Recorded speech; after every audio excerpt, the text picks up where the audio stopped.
Hi there, I'm Jen Ferrara, and today I'm going to teach you how to make a safe smoothie, otherwise known as how to make a smoothie without losing a finger or requiring a trip to the emergency room. I speak of this because I myself was a victim of the Great Immersion Blender accidents of 2012. More than 7,000 people have had to go to the emergency room a year for using this device. But you won't be if you follow my safe steps. Okay, first you add your fruit. If you have frozen fruit, I recommend you let it thaw a teeny bit. Then you add some liquid, and I also suggest that you add enough liquid to make it easy for your blender to blend. Now you're ready, once you have that, to attach your blender. Never touch the blade.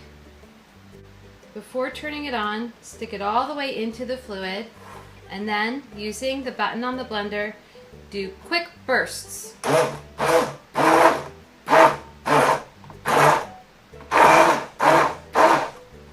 If there's a jam, which there almost always is, remove the blade from the blender, and using a wooden spoon or a skewer, get the food out of the blades. Reattach the blender with the blade aimed away from you.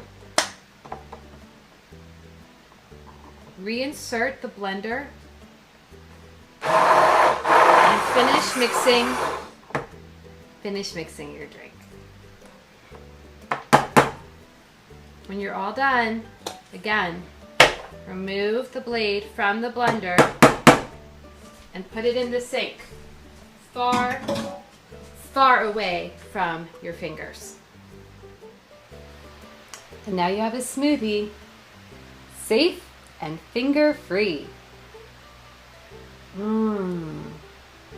Delicious.